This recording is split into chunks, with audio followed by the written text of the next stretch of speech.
المساكين ورحمة للعالمين وشفيع المذنبين والمخاطب بطه وياسين أبي القاسم محمد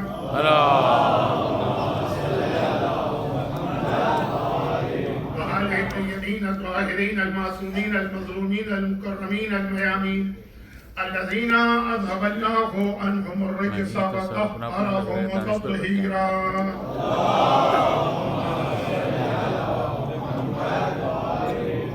سيما على بقية الله بالأرضين وحجته على العالمين. اللهم عجل فرجه وقرب زمانه وكسر أنصاره وأهلك أعداءه ولعنة الدائمة ولا أعدائهم أجمعين. أما بعد فقد قال الله عز وجل في كتابه المبين وفرقانه المتين وقرآنه المجيد وقوله الحق. بسم الله الرحمن الرحيم. وما جعلنا لبشر من قبلك الخلد أفإن مت فهم الخالدون. وقال ومن قبل يستفتحون على الذين كفروا فلما جاءهم ما عرفوا كفروا به فلعنة الله على الكافرين. اللهم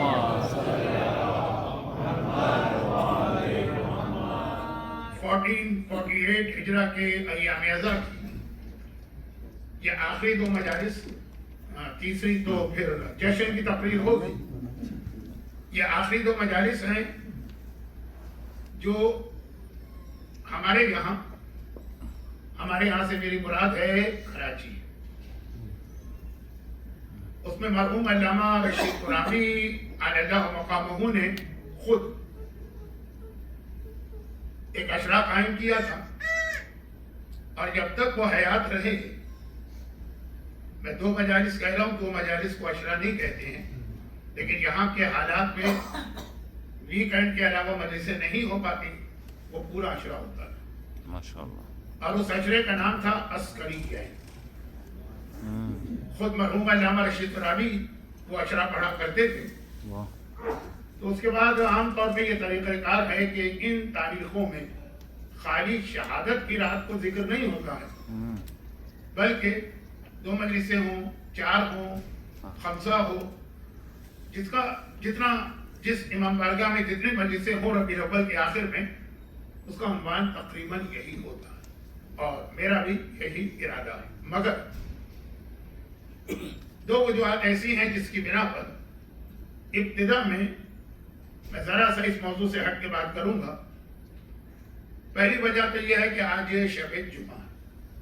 اگر آپ حضرات کو یاد ہو تو 1 سال پہلے اس ممبر پر میں آپ کی خدمت کر چکا تھا اور اس میں پہلا اشرا تھا. اس کے باوجود شب جمعہ میں چند اہم موضوعات پر گفتگو کرتا ہوں سوائے شب عاشور. شب عاشور ہو تو پھر تو ممکن نہیں ہے، لیکن اس کے علاوہ آج شب جمعہ ہے، اس لیے جو اصل میرے ذہن میں اپنا ٹاپک ہے 11ویں امام عسکری ہے، 11ویں امام نہیں عسکری ہے، اس حوالے سے بات کرنا ہے. لیکن یہ ابتدائی بات. اور دوسری بات یہ ہمارے انتہائی قابل احترام عالم دین حجت الاسلام مولانا سید تلمیذ الحسنین رضوی صاحب کے برسی اور اصالہ ثواب کی مجلس. مرحوم مولانا سے میرا ایک بڑا گہرا تعلق رہا ہے، اگرچہ وہ عمر میں مجھ سے بڑے تھے. ان کے والد مرحوم مولانا اظہار الحسنین رضوی صاحب، ان سے میں نے تھوڑا سا استفادہ کیا ہے. جس حوزہ علمیہ میں ابتدائی تعلیم حاصل کر رہا تھا، وہ علامہ مجلسی کی، علامہ ہلی کی کتاب باب ہادی اشر اور اس کی شرح باب ہادی اشر بادل مقداد کی کورس میں شامل تھی. اور وہ چند دن وہاں ٹھہر سکے تھے کراچی میں، پھر وہ واپس چلے گئے تھے اندرون سے. بسم اللہ الرحمن الرحیم الحمدللہ الذی دل علی ذاتہ بذاتہ، یہ پہلا جملہ ہے اس کتاب کا اور اس کی تشریح میں مجھے اب تک ان کا 40 منٹ کا لیکچر یاد ہے. تو بہت مختصر صحیح، لیکن بہرحال وہ میرے استاد تھے. اور مرحوم مولانا سید تلمیذ الحسنین صاحب نے بھی ابتدائی تعلیم انہیں سے حاصل کی ہو. اور اس کے بعد پھر مرحوم مولانا سید تلمیذ الحسنین صاحب نے میرے ساتھ حج کیا. اگر کہ اب یہ جملہ کہہ رہا ہوں ذرا گستاخی ہے، لیکن چونکہ خود مولانا نے کئی مرتبہ یہ تذکرہ کیا کہ حج کے حوالے سے میں ان کا استاد تھا، یعنی پہلا حج انہوں نے میرے ساتھ اس وقت کیا تھا جب میں کئی حج کر چکا تھا، ماشاءاللہ، اور اس حج میں بڑا اچھا ہم لوگوں کا تعلق بنا۔ اس سے پہلے میرا اتنا ان سے تعلق نہیں تھا، اور پھر تو یہ تعلق بنتا گیا۔ تو ان کے برسی کی اور ایثار ثواب کی مجلس ہے، اس وجہ سے آج کی رات زیادہ دیر نہیں، شروع میں ذرا سا اصل موضوع سے ہٹ کے گفتگو کروں، پھر یاد دلا دوں شب جمعہ اور اتنے عظیم عالم دین کے ایثار ثواب کی مجلس۔ ماشاءاللہ، اب کیا موضوع بنتا ہے شب جمعہ کا؟ موت۔ ہر شب جمعہ ہمیں اور آپ کو تو موت یاد کرنا ہے، اور مجھے یہاں کا نہیں پتا کہ یو ایس میں آنے کے بعد کیا ہوا ہے، بہت سی ویلیوز چینج ہو گئی، لیکن ہمارے اب تک کراچی میں طریقہ کار ہے کہ شب جمعہ کو لوگ مرحومین کے لیے خالی سورہ فاتحہ نہیں پڑھتے، وہ تو روز پڑھتے ہیں، سورہ یاسین کی تلاوت کی جاتی ہے، کچھ نہ کچھ گھر والے فاتحہ کا انتظام کر دیتے ہیں، خالی وہ 13 شعبان 14 شعبان عرفے والی نہیں، ہر شب جمعہ۔ اور روایات میں بھی بہت کثرت کے ساتھ اس کا تذکرہ ہے کہ شب جمعہ خاص طور پر اپنی موت کو یاد کرو، لفظ یاد رکھیے گا، خاص طور پر۔ اس لیے میں نے کہا کہ کبھی کبھار جب ہم لوگ یہ کہتے ہیں کہ شب جمعہ موت کو یاد کرو، تو وہ جو کرسچینٹی کا کنسپٹ ہے وہ آتا ہے کہ ہفتے میں ایک دن اللہ کو یاد کرو، 6 دن تم آزاد، نہیں، ساتھ کے ساتھ ہی موت کو یاد کرنا، لیکن آج کی رات خاص۔ اب ہمارے قابل احترام نوجوان اعلانات میں ایک ایسا اعلان کر رہے تھے، دعا کر رہے تھے، اس دعا کی وجہ سے قرآن کریم کی اس آیت کو میں نے سرنامہ کلام قرار دیا۔ انہوں نے کہا تھا، یہ ان کی محبت بھی ہے، دعا کا طریقہ بھی ہے کہ ہمیشہ مولانا کو یہ مثلا خدمت کا موقع ملے، ہمیشہ کوئی نہیں رہا، جب احمد مرسل نہ رہے کون رہے؟ اور یہ جو مصرع ہے نا، یہ قرآن کی آیت کا ترجمہ، آیت میں نے کیا تلاوت کی؟ اے رسول، یہ آیت کا ترجمہ، افإن مت، اے رسول اگر تمہیں موت آ رہی ہے، وما جعلنا لبشر من قبلک الخلد، اے رسول تم سے پہلے بھی ہم نے کسی انسان کو ہمیشہ کی زندگی نہیں دی، افإن مت، اگر تمہیں موت کے مرحلے سے گزرنا ہے تو فہم الخالدون، تو کیا کوئی اور یہ سوچ سکتا ہے کہ وہ ہمیشہ ہمیشہ رہے؟ اب یہی دیکھیے آیت ہے جس کا وہ ترجمہ وہ مصرع ہو۔ تو موت کا سامنا ہر ایک کو کرنا ہے، اس مرحلے سے ہر ایک کو گزرنا ہے، بہت اچھی چیز بھی ہے موت، اور بہت بری چیز بھی ہے موت۔ ابھی کل ہی رات کو میں ایک واقعہ پڑھ رہا تھا کسی اور حوالے سے، ہیوسٹن کے ایک امام باڑے، کہ کبھی ایک ہی چیز اچھی بھی ہوتی بری بھی ہوتی، موت بہت اچھی چیز بھی ہے، موت بہت بری چیز بھی ہے۔ زیادہ وقت اس موضوع پہ نہیں لوں گا، گرچہ میری دنیا میں شہرت ہی یہ ہے کہ موت اور امام زمانہ پر بہت زیادہ پڑھتے ہیں، لیکن جو کہ تاریخیں ایسی ہیں کہ میں ذرا اپنے آپ کو مجبور محسوس کر رہا ہوں۔ کچھ چیزیں بہت اچھی بھی ہوتی ہیں، وہی چیز بہت بری بھی ہوتی ہے۔ لقمان کا واقعہ پڑھ رہا تھا، بہت مشہور واقعہ ہے، 2 جملوں میں عرض کر دوں، کیونکہ اس وقت ہماری قوم کا ایک بہت بڑا مسئلہ، پرابلم یا فتنہ ہی ہے۔ غلام سے کسی کے آقا نے ایک دعوت کی، سارے VIP لوگوں کو بلایا، ایک سے ایک بڑا پیسے والا۔ لقمان سے کہا کہ کل بہترین کھانے تیار کرنا، اور ایک ڈش نہ ہو، اتنے سارے لوگ آ رہے ہیں نا، 30-32 ڈشیں ہونی چاہیے۔ لقمان نے کھانے پکائے، اب کیا ہوں گے بہترین کھانے، بریانی یا نہاری یا پائے یا کڑھائی گوشت یا پتہ نہیں کیا اور کیا اور کیا۔ میں تو 30-40 سال سے ان چیزوں سے دور ہوں اپنی بیماریوں کی وجہ سے۔ تو خلاصہ یہ ہے کہ بہترین کھانے، آج کے بچے ہوتے تو برگر اور پیزا اور نوڈلز اور پاستا اور پتہ نہیں کیا کیا۔ خیر، تو خلاصہ یہ ہے کہ اب توقع یہی تھی، لیکن اب جو میز پہ یا سفرے پہ ڈشیں آنے لگی، تو 30 ڈشیں ہیں، تو 30 کے 30 ڈشوں میں صرف جانور کی زبان پکا کے رکھی گئی، گائے کی زبان ہے اور بھینس کی زبان ہے اور اونٹ کی زبان ہے اور بکری کی زبان ہے اور دمبے کی زبان ہے، یہ تو زبان جو ڈش کھولی جا رہی۔ آپ اگر تیل اٹھا کے لقمان، میں نے کہا تھا بہترین چیز پکانا، بس صرف زبان، بس زبان سے بہترین اس دنیا میں کوئی چیز نہیں۔ اسی سے انسان اللہ کی تعریف کرتا ہے، قرآن پڑھتا ہے، دعا پڑھتا ہے، ذکر کرتا ہے، اسی سے اللہ سے قربت اختیار کرتا ہے، اس سے اچھی کیا چیز۔ اچھا، بعض آرگومنٹ ایسے ہوتے ہیں کہ جواب تو نہیں ہوتا، لیکن آدمی جو ہے نا تل ملا کے رہ جاتا ہے، کیونکہ میں اس وقت انگلش کے الفاظ میرے ذہن میں نہیں۔ اچھا ٹھیک ہے۔ اچھا لقمان، کل میں اپنے بعض دشمنوں کو بلا رہا ہوں،